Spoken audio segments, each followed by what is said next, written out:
Hello, folks. Really excited about this. The first webinar of 2026. Here we are talking about automating the month-end close process with AI. Now, this is a nice extension on last quarter's tech theme in GrowCFO. We were talking a lot about faster close, and that's going to be the theme again today. But last quarter, we were talking about that theme really in regard to ERP systems, what to do when you hit bottlenecks in the likes of Zero and QuickBooks, and moving up and using more sophisticated ERP systems. But a lot of month end is about accounts payable, making accruals, making sure you've got all the right numbers in the accounts. And that's really what we're going to focus on today. And to do that, I've got two really interesting guests. And first of all, I'm Kevin Appleby, COO of GrowCFO, the podcast host of the GrowCFO show, and head of partnerships. So today's partner we're featuring is Yooz, who are really big on accounts payable automation. And Chelsea is here as the expert in how you do that automation. But alongside Chelsea, we've also got Steve Fox. Now, Steve has got a lot of practical experience in this. He's run shared service centers, and right now he consults in helping finance leaders do this stuff better. So loads and loads of practical experience. So I'm going to hand over to Chelsea in just a moment. But before I do, we're really keen to get your questions, make this as interactive as possible as we go on. So now please use the question facility and the chat. And I don't know, Chelsea, whether we're going to stop to take questions as we go along, but certainly we've got a good 10 minutes at the end to answer any questions that come up. We're recording everything today, so if you've registered for the session, you will get a link to watch the recording. So there's no need to worry about can we have the PowerPoint slides or anything like that. Better than that, you can have the recording of this. We'll ask one or two poll questions as we go on because we'd like to understand better where you are in this process, what your current challenges are, and tailor some of the sessions we go along to the answers you give us. So with no further ado, I'm going to stop my screen share and I'm going to hand over to Chelsea to introduce herself and introduce Steve properly and take the webinar away. Thank you so much, Kevin. On behalf of myself, the entire Yooz team, we're wishing everyone a happy and successful 2026. This is actually my first webinar of 2026, so I've been eager to get back on the screen and help people start their projects. My specialty as a product evangelist at Yooz, not only am I doing lots of presentations, but I get to do a little bit of consultation when it comes to companies starting their project. I love listening, and I've heard lots of horror stories, especially about the month end period and close period. So I'm really excited. Thanks again, Kevin and the entire GrowCFO team for having us. And Steve, what a pleasure it is to have you as our guest speaker. I know that as we were going into the subject, I was just so excited to hear all of your experience and expertise on the topic. So I'll pass it over to you if you want to also introduce yourself. Yeah, very good. Thank you, Chelsea. Thank you, Kevin. So, yeah, first of all, my name's Steve Fox. I lead the process excellence and service practice for Consider Solutions. I've been doing that for about the last 6 years. Prior to that, I spent the better part of 30 years, 28 to be kind of more exact, in controller and accounting leadership roles, and then setting up and leading what first started as shared services back in the early to mid 90s, and what's kind of evolved to global business services and more regional and global roles in the back half of that 28 years. I did that work for three companies, all global, publicly traded companies. So yeah, the procure to pay, the record to report, the order to cash activities, and hire to retire activities were all part of responsibilities that I had over that period of time. So I'm excited to be here and excited to kind of share some of my learnings, the good, the bad, and a little bit of the ugly, if you will. Wonderful, Steve. Thank you so much. I'm going to be kind of guiding our webinar session today, but of course, we have Steve. We also have Kevin, who will be chiming in throughout the day. We're going to be launching some questions. If you could just confirm with me that everyone can see my screen, just want to make sure everyone can see our agenda up on the board. and we're going to get started. So housekeeping, introductions. We have three main topics today in our webinar, and I'm going to actually go into a demonstration of Yooz at the end. And like Kevin said, we're going to be able to take questions throughout the day, but we're really starting off looking at the challenges within this financial close process. After this, we're going to dive into some best practices, of course, with Steve, with Kevin chiming in, that'll hopefully make this process a little bit easier for you and your team. And then we're going to look at how advanced technologies like artificial intelligence can really help us to add value, speed up our financial close process when we use it, and find that right balance to our advantage. So let's jump in. Of course, we want everyone to get involved. So throughout the day, we're going to be launching some poll questions. We're really focusing today on the financial close period, and most people immediately start to think of, deadlines and spreadsheets. And it's true, really can be quite a stressful time for finance teams, particularly around key reporting periods during the year. So closing the books, it's more about not just ticking off the boxes, it's about really making sure that the financial statements are truly reflecting what our business has gone through in the past period. So this means we need to be able to be collecting the right information, checking that information carefully, reconciling everything before we're reporting on it. And in reality, this process can actually be quite complex. I know when talking with Kevin and Steve and hearing some of these stories from your experiences, the pressure we know today and moving into the new year is increasing as teams approach these milestones. So before we step into these specific challenges, take a moment. We want to reach out to the audience. We want to start with a quick poll question. We want to hear what you have to say from your experience. So Kevin, I'll pass it over to you to get the responses from the audience for this first question, because we want to know what your biggest challenge is during the financial close process. Is it A, tight deadlines, B, missing information from stakeholders, C, manual errors in data entry? Is it maybe D, coordinating across teams? Or if it's something else, feel free to get involved and write that over into the chat. So Kevin's going to be announcing these results for us in just a moment. Steve, I wanted to turn it over to you. What do you think from your experience is the biggest challenge during this period? I know you were talking a lot about different aspects earlier. Yeah. So when we look at these, these options here, I mean, for me, it was the coordination across teams was always the kind of the critical piece relative to, whether it was understanding everybody understanding the accountability of what they were required to do, and almost as important as what they were required to do was when it needed to be done. That kind of ties to that deadlines bit here a little bit as well. But when I look at the poll question, that was always my biggest challenge and biggest I'll say concern, right? Is make sure everybody understand what their responsibilities were, and then driving that accountability. I think it's tied into, meeting those deadlines, the stress of that time, stretching that time as much as possible. Kevin, do you have any perspective on this, maybe comparing it to what the audience said? Oh, sorry, your mic is turned off. Sorry, Chelsea. No problem. I would say, if I was reflecting on this, it's all of the above. Yeah. But I think I'd reflect as well on what Steve says. I mean, I've been involved in trying to get close going faster for years and years and years, and started doing fast close back in the early 2000s when I was working at PwC as a consultant. And I'd reflect on the reason that this is a problem, and was a problem, still is a problem, is people. It's not something you can completely solve with tech. That coordination across teams. I'm curious to see. We see the results actually popping up now, and interestingly enough, it's actually in the top position with B, 38% saying missing information from stakeholders. In second position, 26% with A at tight deadlines, and tied in third position, coordinating across teams, like you're saying, at 16% with also manual errors in the data entry. So it's quite interesting to see.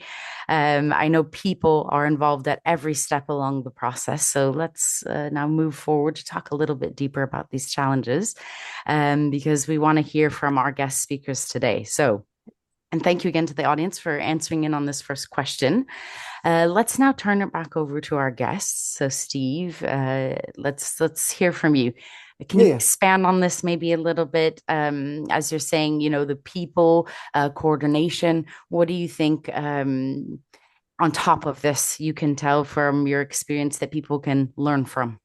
Yeah. And I think everybody on this webcast and has chosen to join is kind of probably got some similar challenges around, the focus, and Kevin touched on it, right? The focus on close needs to be, faster. Everybody wants, that close to go from, whatever. Let's say, I'll give you my experience from an 8, 9, 10 workday close. Like, we need to get this done in 4 days, right?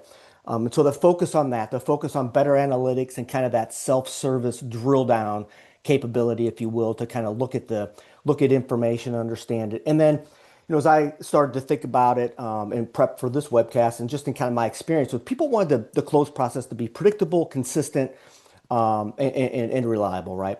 And so I was really interested to see the results of that poll question because it did tie back the 38% on missing information was something that was a big challenge for me, right? In the sense that these either missing information or a lot of times late closing late.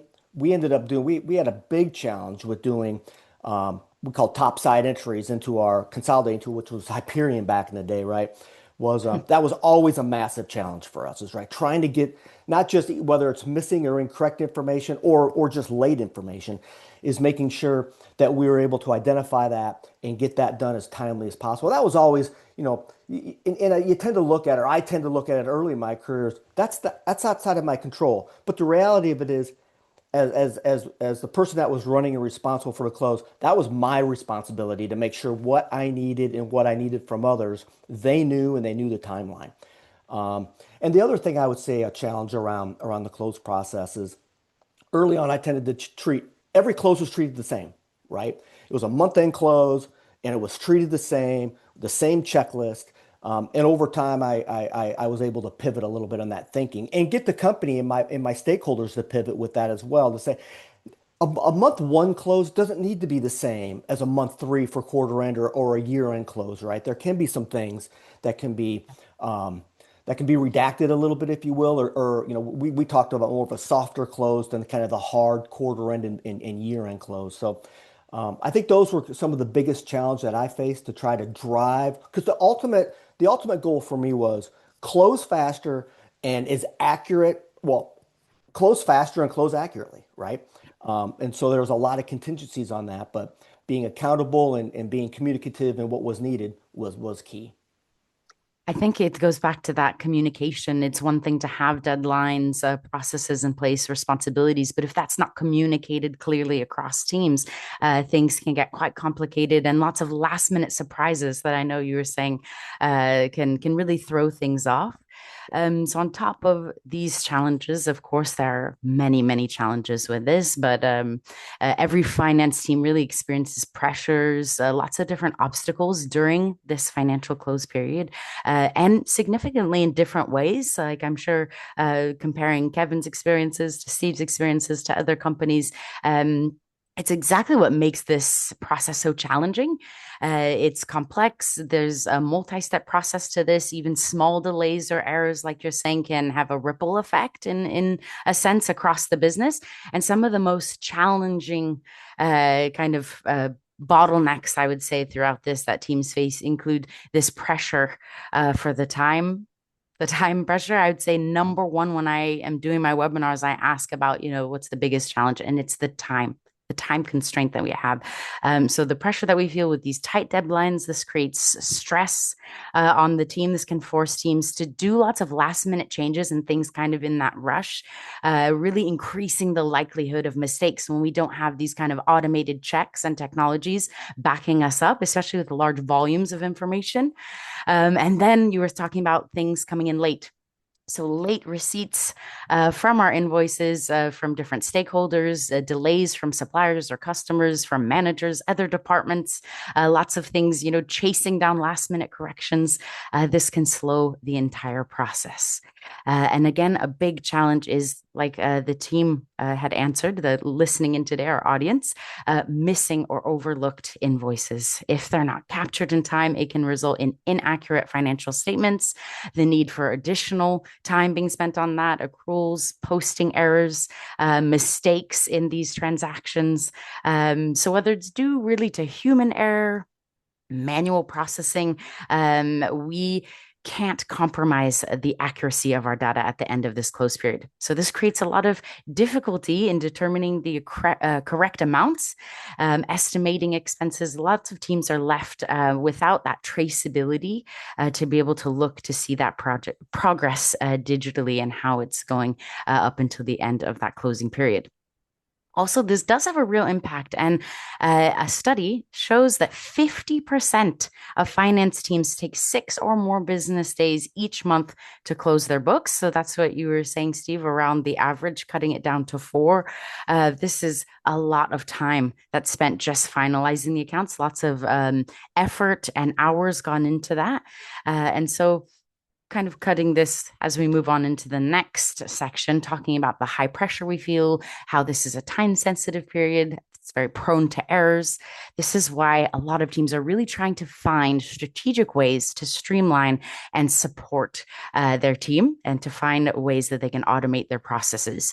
So let's now, as we've seen, lots of different challenges, financial close comes with plenty of these tight deadlines, missing information. I know that's what a lot of headaches that have been caused through the teams listening in today.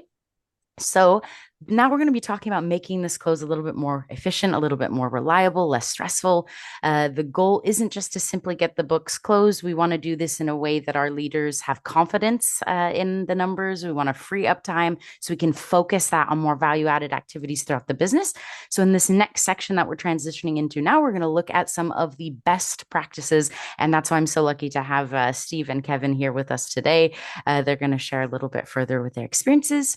We're going to learn a little bit more how to build stronger, more resilient close processes. So let's first get the audience involved again as we're moving through into this next section. So Kevin, if you can launch that next question, we're now going to turn it to the audience. And we want to know from curiosity, how often does your organization perform a financial close? Is it A, monthly? Is it maybe B, quarterly? Is it maybe C, twice a year? Is it maybe D, only at the year end?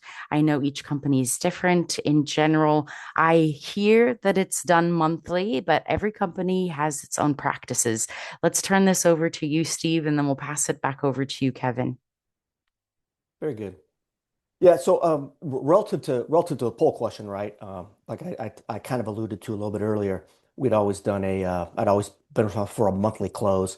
However, kind of the nature of those monthly closes, especially if you think of, I always thought of kind of throughout the course of a quarter, you've got you got the first period, second period, third period. The first and second periods became very much kind of a softer close, right? And some of the things that weren't necessary to be and quite frankly, that couldn't really be finalized and trued up. Think of bad debt reserve as a good example. Doing a bad debt reserve, kind of a hard kind of bad debt reserve calculation, month 1 and month 2, wasn't something that I was doing, and I wasn't booking it every month. I was only booking those kind of things quarterly. So I would still go through the calculation to understand where we are and kind of where maybe a focus needed to switch from on the collection side.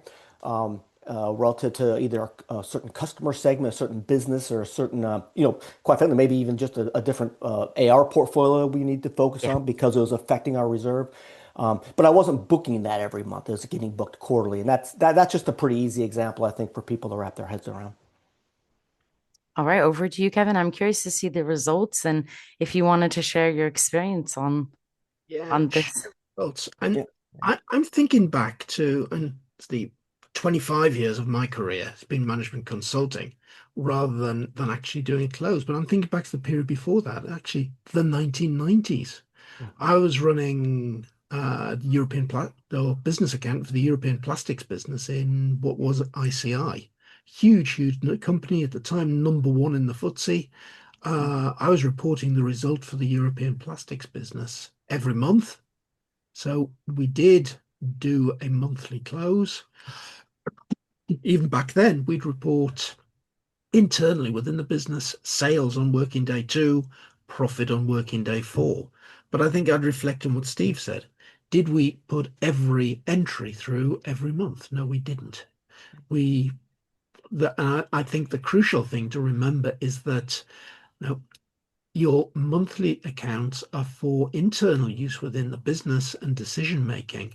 It's your annual accounts if you're a small company and your quarterly accounts if you're a listed company that matter because they're going outside the organization. So I don't think you need to be quite as rigorous with the monthly figures as you do with the quarterly ones. And I think that's interesting to say because we can actually very clearly see that 93% of the respondents said monthly. It's even more interesting to see the small percentages that 4% of the audience said quarterly, 1% twice a year, and 2% only at year end. So I think that's quite interesting. And if we had the possibility to dive even deeper into this question, we could see what information is consistent monthly. And I think we would see that 93% would change, kind of similar to the experience that we hear from Steve and from Kevin. So now expanding onto this, we're talking now about best practices. So pass it over to the gentleman from your experience. I know you have many years doing this with your teams from different teams across different industries. So what best practices have you seen from your side been implemented, and which ones would you recommend? I think not all maybe you would recommend. So I think this is an interesting question. Yeah. No, yeah, I'll start if that's okay. So yeah, I think Kevin was very, very accurate early on in our webcast this afternoon around the behavior aspect of this, right? And I know early and throughout my career, I fell into that, right? And I'll give you I'll give you a few tactical examples of this, right? So like maybe many of you, I know I inherited a closed checklist, right? There was a closed check. I didn't create the first one, right? I inherited a closed checklist and a process you follow through. Um, and so over time, what, I kind of took upon myself as, really purely out of necessity to drive more accuracy and to drive a quicker close was I had to reimagine that checklist, right? So I took that checklist and said, okay, what really needs to get done, for example, on workday 1, workday 2, workday 3, right? What really needs to get done there? Are there some of those things that we're doing today and that we've kind of always done, right? Just because it's on the checklist with a day. What can be done workday -1, workday -2, workday -3? Things like, did I really need to close AP on workday 2? Did I really need to close the accounts receivable module on workday 3? Can I move that up a little bit early? Was it really required that I couldn't do intercompany settlements as an example until the period end day or the month end date? Could I do that a little bit earlier? Could I get that reconciliation, that settlement done? So then when I do get myself to workday 0, workday 1, excuse me, I know what my out of balances are. So then I'm just dealing with that bit instead of dealing with the whole process on workday 1, 2, 3. Like another thing that was really helpful for me is, when you get through close, and then a lot of my record report of my GL accounting team, their total focus pivots to GL reconciliations, right? Um, and what I implemented over time was was this idea that not all GL reconciliations are created equal, right? There are some, i.e., cash, daily. I mean, that had to in my world that needed to be done daily. But things such as reconciling, for example, the AP subledger, right? That didn't need to be done daily, weekly. That was and by the way, that wasn't a tier one, as I noted tier one GL recons as kind of the daily, and we're done during close for sure during that close period.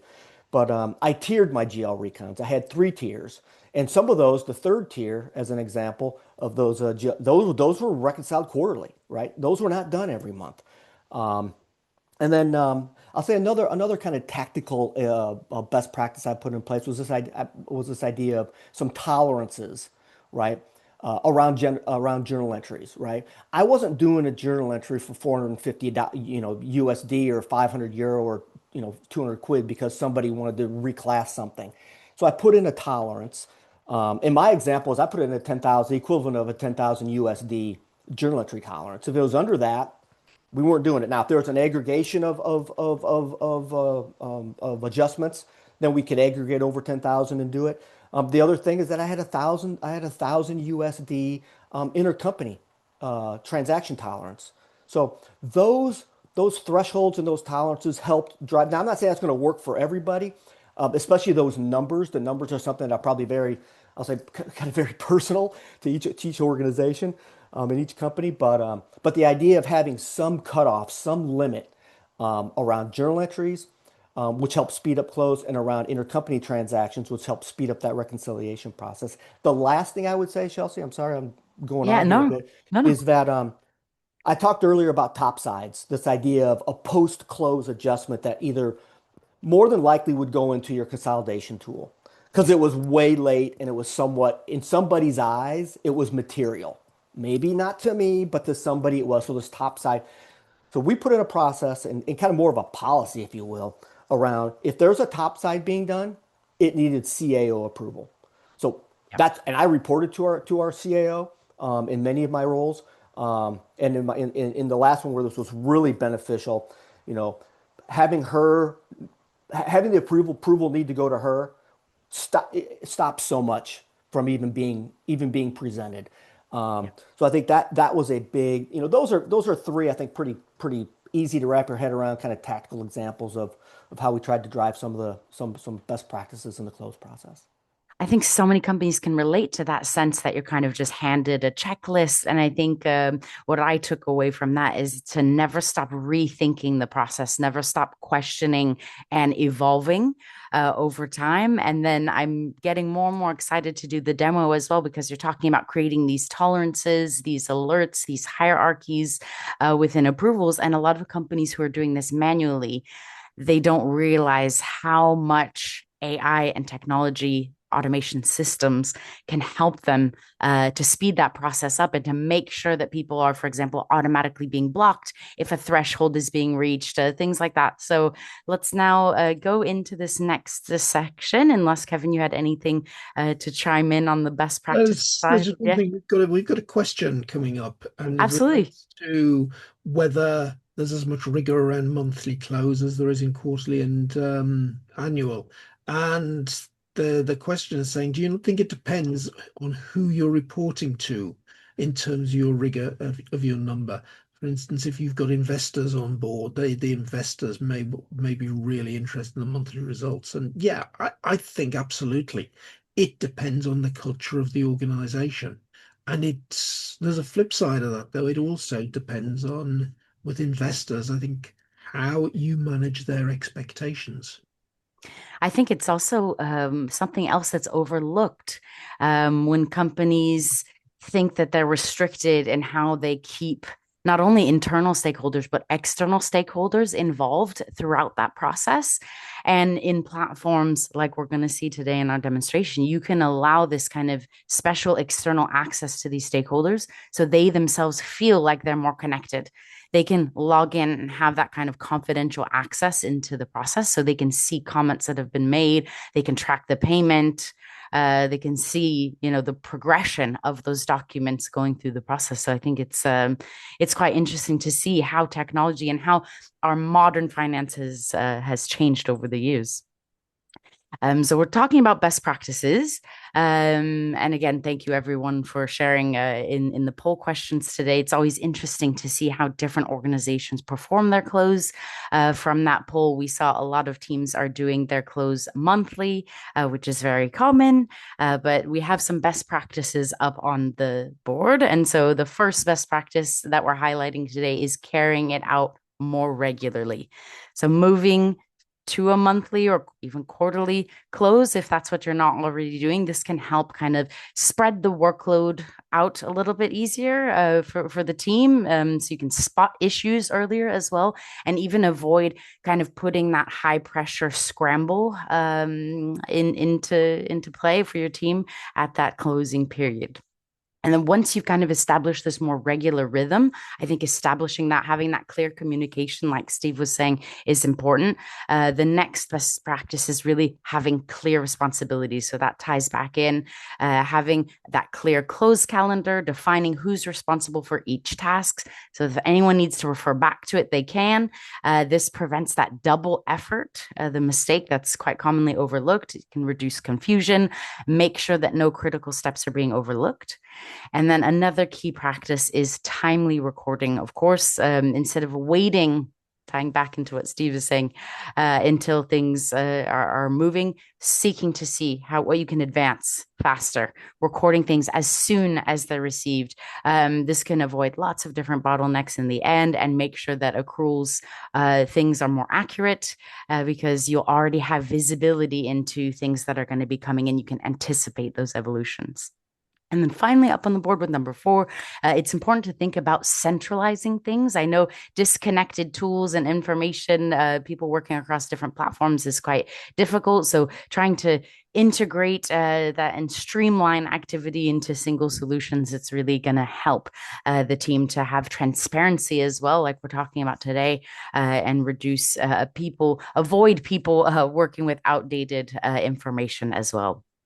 Actually, 82% of companies in the recent report say that relying on manual processes during the financial close is a major problem for them, which seems quite obvious, but lots of manual effort still going in, not only across the UK, but many countries around the world. So let's now go into this last section, and we're really going to be focusing on technology. We're going to be focusing on the 4 main aspects of this close period. We want to talk about improving accuracy, especially during the financial close, and then we're going to be going into the live demonstration. So here in this next section, we're going to explore how AI-powered technologies really support each stage. So whether it be collecting information, verifying that information on our accounting documents, into matching and reconciliations, which I know we were talking about earlier, making accounting adjustments, and reviewing and validating accounts. So let's go in. And of course, Kevin and Steve, feel free to chime in at any point. This first part of the period is the collection and verification of accounting documents. So when it comes to speeding up this financial close, which is, of course, everyone's goal, the first step is making sure that all of our documents are being collected and they're being verified accurately. So this is where platforms can capture our documents automatically. And you can also then centralize everything into this once it's captured. So having a system that's also cloud-based can help anyone capture no matter where they are. So you can simply take pictures of documents from a smart device. I know this is really helpful to teams that are disconnected or working remotely. And then also to be able to instantly retrieve documents. So being able to look through to a search functionality. So you have that audit trail for every single document. You can build reports off of that information and you have it at your fingertips. It's all traceable and digitized. And then to be able to easily track things, getting that real-time visibility, this helps with decision making. So AI really helps to track everything, take that high volume of information coming in and really be able to get the information into the decision makers quicker than in a manual situation. Also being able to set alerts like we were talking earlier. We'll be able to see in our demonstration that you can set alerts at the frequency that you'd like. So you can kindly send out reminders. So you can speed that process up and set up hierarchies. And then, of course, things like AI smart data extraction can build upon an OCR or an optical character recognition to really help us to extract every single field and understand the content on the documents that are coming in. I don't know if, gentlemen, you have anything to touch on when it comes to challenges in collecting and verifying information, especially if you've seen the difference between companies who are doing things in a traditional sense, more manually, versus companies who are taking advantage of technology.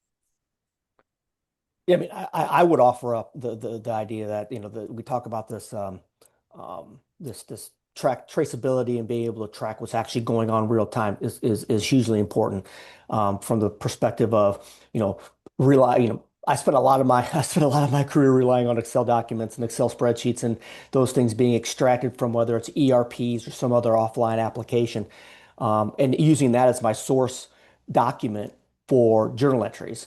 Yeah, And so again, that just ties to the timing, the accountability, and the kind of clear responsibility on that.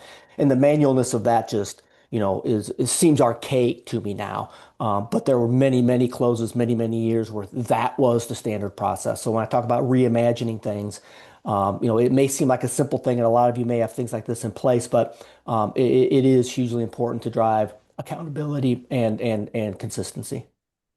definitely. Kevin, maybe you can chime in on this next one. We're talking about matching and reconciliations. I know that technology can really help when it comes to automated reconciliations, especially when we're reconciling huge statements that are pages, line after line of information that when we're doing it manually, it can make a big difference, especially when we're identifying inconsistencies, preventing errors from going into our accounting system and automatic matching when it's done manually. I know that that can take a while. Kevin, did you want to maybe chime Oh, in on yeah. this next one? Whenever I've built a business case for implementing new financial system, bringing shared service, automatic three-way matching is always part of that, making sure Yeah, you've got a system in place to do that, because the time saving that you're going to get out of that, the people reduction you're going to get out of that is huge.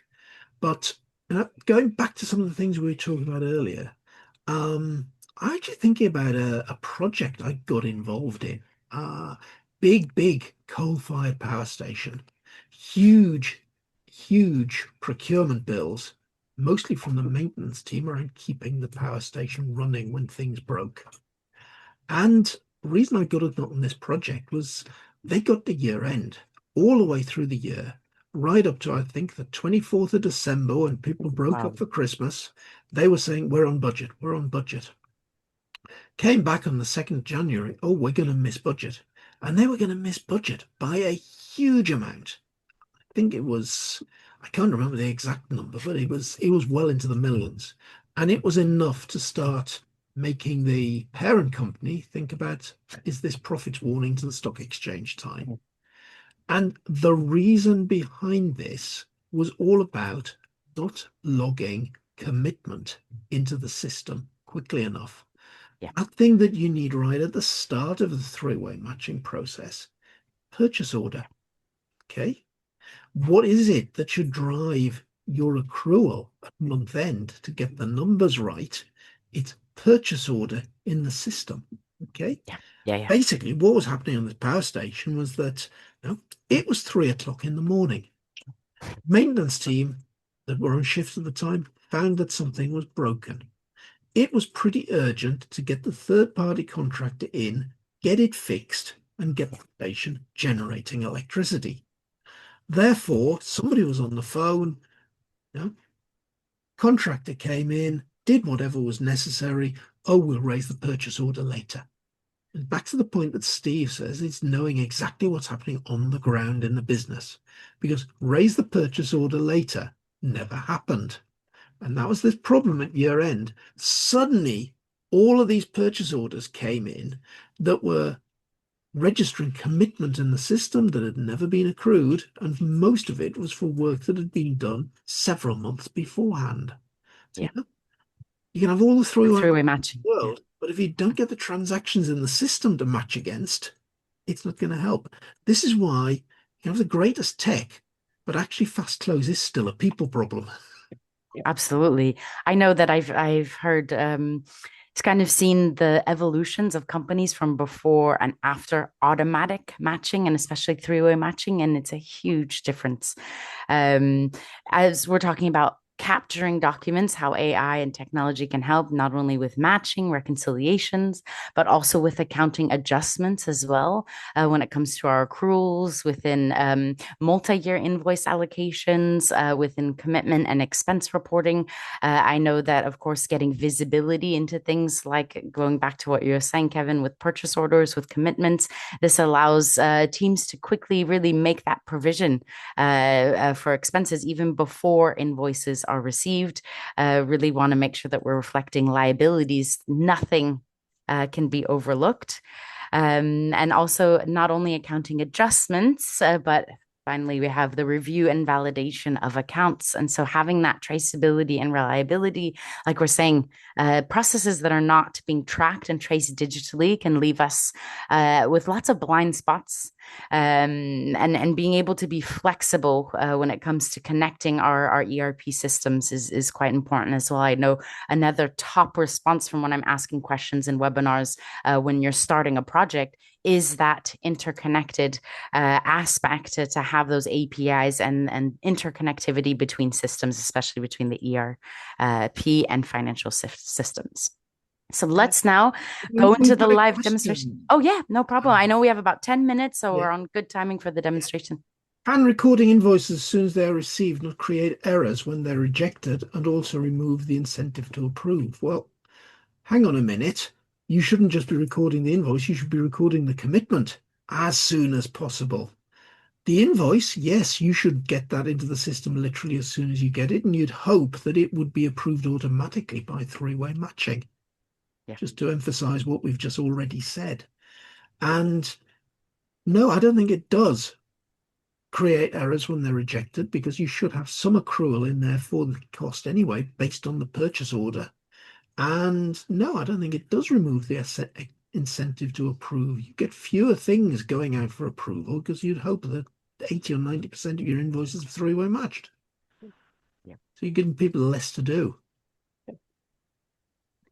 I'm so happy that there's so many questions coming in from the audience, and I'm really even more excited to get into the demonstration. I just have two quick slides for those of you who have not heard of Yooz. We are an e-invoicing platform. We're really excited to be working hard around the world. Many different countries now who are implementing an e-invoicing mandate, but we also have a huge focus in automation and accounts payable automation. And so we're a cloud-based platform. We were created back in 2010.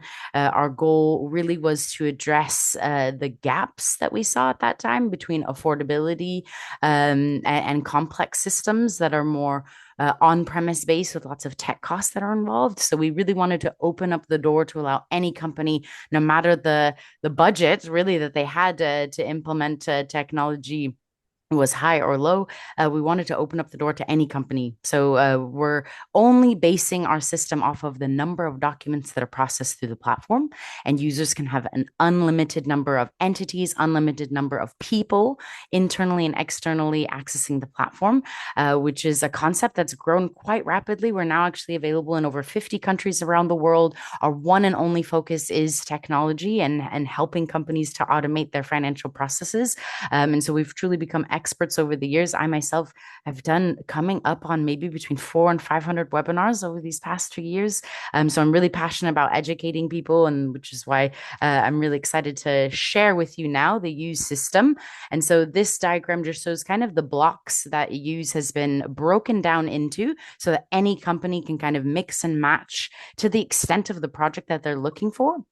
So whether it be full end-to-end automation from, like you're saying, those POs, raising requisitions, taking advantage of matching, automatic capture into automated workflows, and then an export or sync between the ERP system.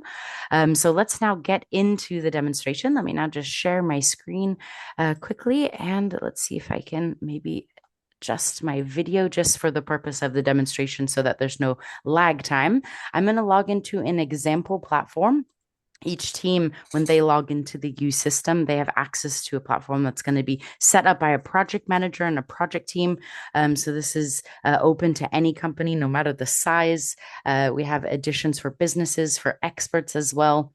And of course, an unlimited number of users. There's no licenses. So it's really great as your company's growing. You can just allow access to as many users as you need. Here, it's really easy to set up the platform. So even team members who are outside of the finance team or the IT team, they can feel comfortable logging in. And so this is really going to help with the month-end close, because like we're saying, we need to coordinate with all of our teams and our people. So here in this My Profile area, this is where I can set up delegations for when people are out.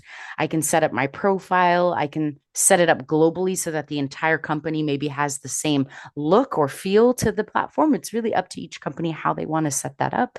And they can, of course, connect to their mobile devices. It's free to everyone who's accessing. So that month-end close has a little bit less of a struggle when it comes to those bottlenecks. People can be approving, checking on things while they're on the go. Just a simple internet access and any device, anywhere, anytime, because this is cloud-based. I know this is really important to teams who are connecting. And so here, let's start off with the capture, because we were just talking about those different aspects of the close period, and we need to make sure that we're capturing our documents accurately. So here, let's go kind of quickly through these different sections here. That first step would be capturing a document. So of course, it can be captured by dragging and dropping into the portal, or we can set up an automated process. So we connect to supplier web portals. We're currently connected to, I think, over 11,600 different supplier web portals. So we can go directly to your utility supplier's website or different portals to collect those invoices. No human intervention needed, whether it be through a cloud import. We can also connect through email, which is very popular, and teams are going digital in this. So it's making the close much easier. You can track every single document being captured. You can select from as many different companies or organizational units as you like. And you can also select from a long different type of documents. Of course, the purchase orders, purchase requests, invoices that are PO-based, non-PO-based, but also other types of corporate documents. So this is a way that you can connect other services across the company, even like your marketing department, your HR department. They can also digitally archive documents here in the Yooz platform, and they can create workflows off of those documents as well. So in this case, this one is a PO based. You can even just type from a quick search, and you can even add in additional information if you wanted to automatically split a document, which I know this is really helpful because sometimes companies receive paper. So you can actually just stack up a paper invoice or a stack of invoices together, and an AI smart split suggestion can split that. You can flag things, add in a highlight color, and you can really customize this capture to the fullest extent. The goal is here really to save time. So there is no human intervention needed on the large portion of your documents. They're going to be captured automatically, and then they're going to be sent through this process where AI smart data extraction is going to extract every field off that document. So this means teams can be focusing on other aspects of the business. They can be getting in touch with people, really just only focusing on that last kind of smaller percentage of exceptions, documents that have been flagged, and let the team really focus on that rather than doing all this kind of manual work in the background, extracting each field, each entry one by one. Yooz is going to do this in the background. And the beauty behind this is thanks to this technology, it's doing this instantly. So we can see that just now, within a matter of a few seconds, this document we just flagged, I flagged it in that pink color so that we could track it here. And we can see that it's right here. It's been actually processed at a 100% level for us. And then we were just talking about three-way matching. So this actually just automatically went through this matching process. Let's now click onto the document itself so we can see how Yooz can help with this closing. So we clicked onto the document, Yooz extracted all of the information off of the document. We can see by hovering over, even to clicking onto these fields, you can actually see where the document picked that up. I can zoom in and out of the image of the document. So I really actually feel like I have a physical paper document in front of me. And then I can see line by line, the information was matched. I can see the reconciliation process here in this invoice data section. I can see the linked documents here, the original requests, the original purchase order. I can see the budgets, so I can track to see the percentage that's been reached on this budget. And of course, my entries into the ERP. So because we connect with 250 or more different systems, This helps companies that are working across different countries. I know lots of teams are working with different and diverse ERPs. So this is a way everyone can stay together. You can even click in to see the full history and audit trail. I know you guys were talking about month-end close, and you need to see every action that's been done on each document. So you can see any linked files, the timeline of information. So from the moment this document has been received until now, all of the modifications or people who have touched that document. And I can even While you're communicate. talking Yeah, about that connection to yeah, ERP systems, there's a yeah, question come yeah, through. no problem. Tell us more about Yooz ability to talk to multiple smaller scale ERP platforms. Is Yeah. that easy or cumbersome? So it really just depends on the scale of the implementation. We have, like I said, seamless connection with all of the larger and more popular ERP systems. I know 250 offhand, and so even the smaller ERP systems, we get requests. Lots and lots of different ERP systems, of course, are coming into the market every day. And so our IT team has the pleasure of kind of looking into these newer systems or smaller systems and making these connections happen. So even a system we're not currently connected to, we can build or establish a new connection. And like I said, unlimited entities. So each company or entity that you build and use can be connected to a different ERP system. I can actually click into that in just a second if you want to see kind of that export going into the ERP system.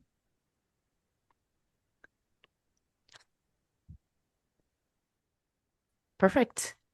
So like I was saying, we're talking about communication as well. And so we were talking about the audit trail. I just clicked on this little email button here. You can actually email directly out to your external stakeholders, like your suppliers or your team members, your partners that you're working with, your customers, and you can add in your attachments. So this really connects. You don't have to be logging in and out of different systems. And of course, you can add a comment. So this is going back into what Steve and Kevin were saying earlier, this month-end close. If you could just simply just tag that collaborator that you want to flag into there, even an external supplier, you can let them know that it's okay for approval, for example. And let's now send that off. We're going to send this off, and we can see Yooz is keeping track with that date and timestamp. We're going to submit this on. And Steve was talking about hierarchies earlier. So with these workflows, you can actually build an unlimited number of hierarchies to send these off for approval. So this is now going to go off to an approver. We can now go in and log out back into our main screen. So we can now see this is being tracked digitally for us in our in progress section. We can see that this is going off for approval. But what I can do is I can log in as this external user. So we are talking earlier about even letting our external users, like our suppliers, our customers, into this. So you can see this special access that they have. They can see all of the documents, if they've been processed or not, the types of documents. You can see if they've gone into the ERP system. But going a little bit further, we can go into the export section. So this is what we're saying. Even if I have different payment run files, maybe just a standard CSV export and export into a particular ERP, I have all of my reporting here in the system. I can even track my KPIs. Sorry, I know we don't have much time, so I'm trying to go a little bit further, but this is tying back into, no more spreadsheet juggling, all in one.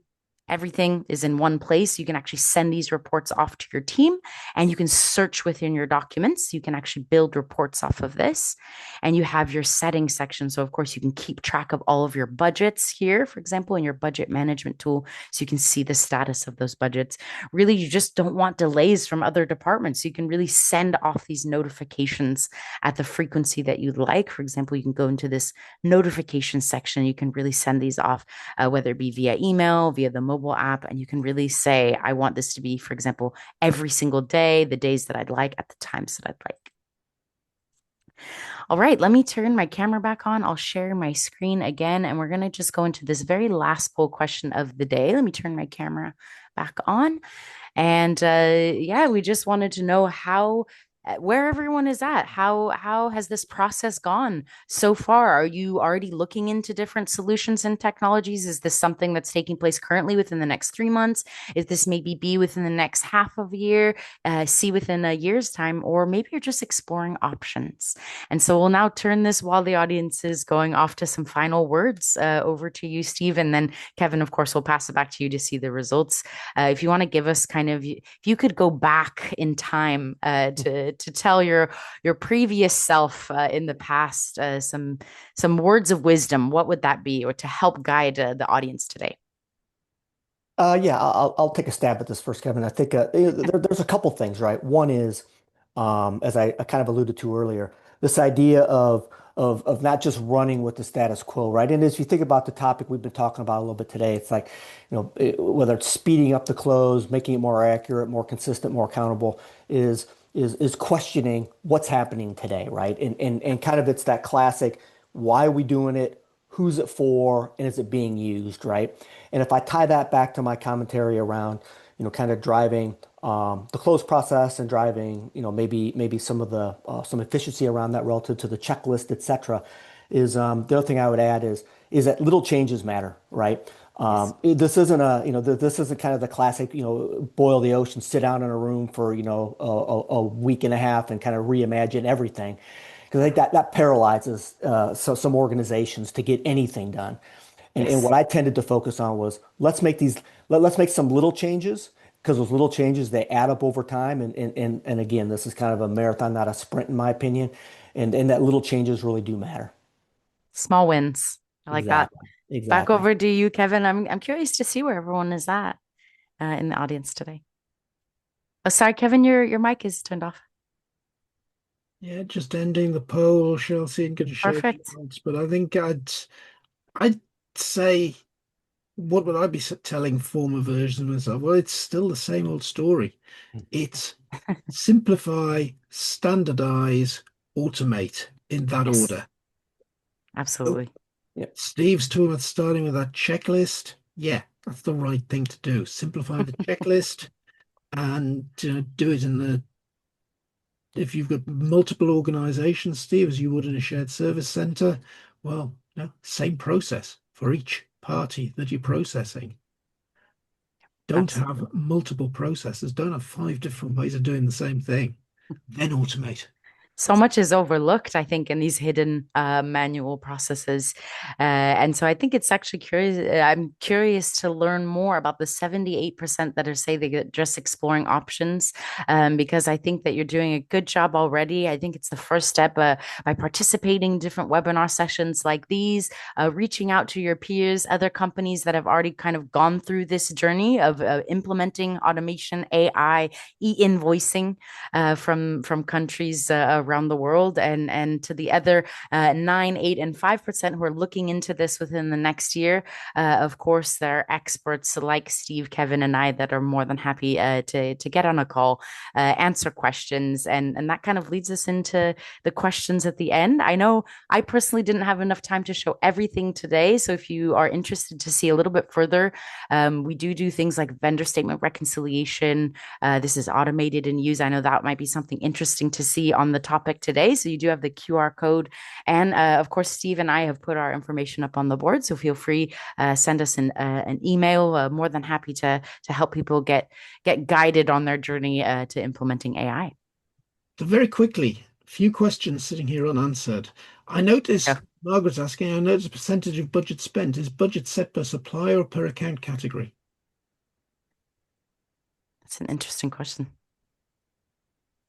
Steve, if you want to touch on that one, I don't know from my experience Yeah, I firsthand. mean, typically, I would be setting up budget at the account category, and then if there was some the ability to drill down at the vendor level, then that would drive it.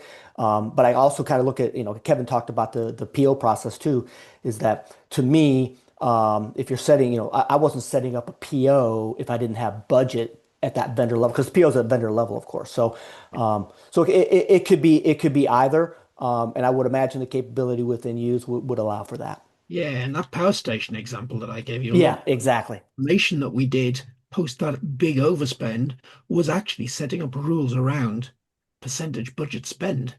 Yes, And now budget was being recorded as spent, not when the invoice came in, but when the purchase order was raised. yeah, Yeah. exactly. My company's I implementing Oracle Cloud. What promises to automate the promises to automate a lot of processes? What's the difference between this system and Oracle?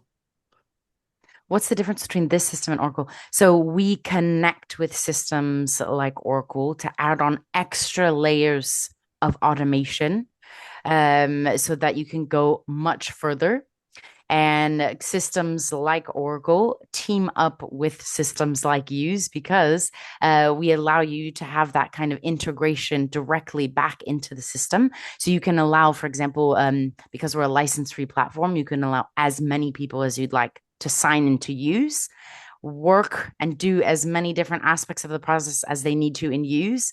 And then that information is just popping up for you seamlessly kind of finished in a sense on the ERP side. So there's lots of different aspects to that automation and other tools. I'm not exactly sure the level of OCR that's included in Oracle, but a lot of ERP systems do include an OCR, but they're not equipped with artificial intelligence algorithms that are working with deep learning and machine learning to fuel the system to really understand the difference between, for example, a due date and a document date, or a PO number and a document number. So systems like Yooz, it's not templates based. So even if your supplier is changing the format of that invoice every day, every week, no matter where that information is picked up, it's treating it in an intelligent way.